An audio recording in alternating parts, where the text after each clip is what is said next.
Chosen ones, ndingahlala kanje ndivuke ebhedini kuzobe kukho umyalezo, a prophecy, and I need to ndininike yona. Ekuqaleni konyaka 1st 01/01/2025 ndabhala ipost apha ethi ubumnyama uyadilika kwaye budilika nje inintsi into esizayibona. Kwalapho kuJanuary ikhona lo post pha ku-pin post. Kwalapha kuJanuary ndathi kukho ogobela ababini abazijomi abaye balwa benza ingxolo. Ndathi kuni indonga zobumnyama ziyadilika. Ndabuya nale prophecy since inqenqeza isithi indonga zobumnyama ziyadilika. Zaphinda yabuya iprofesi yathi zidilikile ke ngoku ziphelile ziluthuthu apha likholo.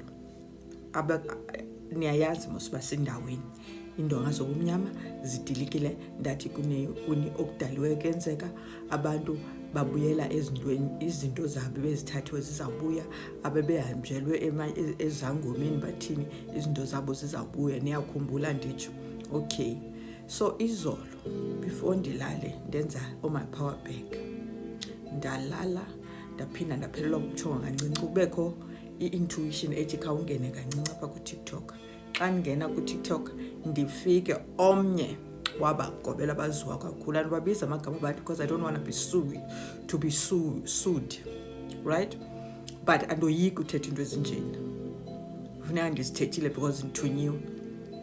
Omnye wabagobela kuthiwa uresignile ukuba ngumncedi uba ukugobela uba sisangoma, ubalekelwe entsindisweni. So ndizafuna ndicacise le nto ngokomoya ke bethunana because ndithunyiwe and andenzi into uba kutheni na, ndenza uba ndithunywe ngomkhulu. Ndicela nicacelwe one thing, kukho umehluko between ukuthwasa nokuthwala. But ixesha elinintsi ukuthwasa ebesikubo ngokubekho ekwakudilika ezandonga ngobezisamile, le minyaka ezandonga bezisamile. Abantu bahamba bayokwenza izinto ebantwini, bahambe baye ezangomeni bayothatha ubumdaka ezangomeni ebezikhona ngelaa xesha. Uyayiqonda loo nto leyo? So into eyenzekayo ngoku, ezo zangoma bezisenza ububi ebantwini zizawubaleka, zibalekele phi? Entsindisweni. Why zisenza loo nto? It's because nayo intsindiso ine-flaws zayo. Like xa if namhlanje ndingabulala abantwana ndenze ububi, I can always run entsindisweni. Ngala mini ndifika ngayo ndifithi ndamkele umsindisi, izinto zami zithini kuthiwa ziba cleared. It's never about accountability. So ndiyanicela sanuqala uchukela ke uniphosise nithi hayi amadlozi wakhe amfailile or something. No, yena uyazazi uba wakhetha usebenza namadlozi anjani phako wapho, because kaloku akhona vele amnyama namdaka nathini. Kukuwe into yoba ngawapho waphakamisayo na.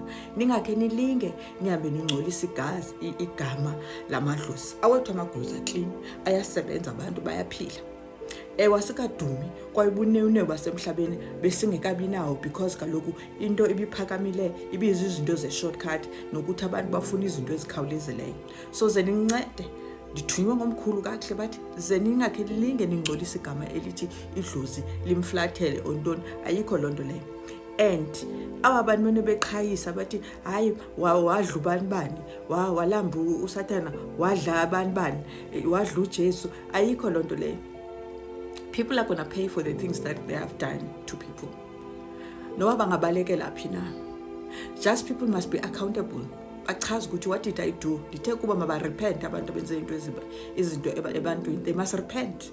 They must not run away and hide with the blanket yoba mina ngoku ndisinsiwe. Bebesiqhayisela mos ngoku befake into zamadlu besithi baphiwe besibonisa inyoka zabo nentoni and how they were bold about it. So if we know that they have paid the highest price ngempilo zabo ngoku bathini babalekele entsindisweni, and then bazoxeka lo msebenzi thina suphiwe idlozi liyaphila and liclean. Kukuwe into yoba lelipho lithathayo na. Ngale ntsasa ndithunywe ngomkhulu uba ndithi kuni lifikile ixesha lokudilika indolo. Enze nivula amehlo, nibone ngelimehlo lingaboniyo. Ningoyiki uthetha izinto zisenzeka. Mna ke andoyiki uthetha into ingxaki zezi platforms sithetha kuzo. Uthi othetha into ezinjeni, ubone so kuthiwa into yakho i-under review, uyadilithwa, uyathini, because usungayazi noba basebenzisana nabo na. Bethuna, ngale ntsasa, omkhulu bathi mandinixelele, idlozi liklini likhona, idlozi liyaphila. And bakhona abantu bakwaziyo ukusebenza kahle. But ningalinge nikhombe kuthi. Naba baqhayisayo, intindiso funeka ilungisiwe bethuna, because seyindawo inhlambo yofela amahashi.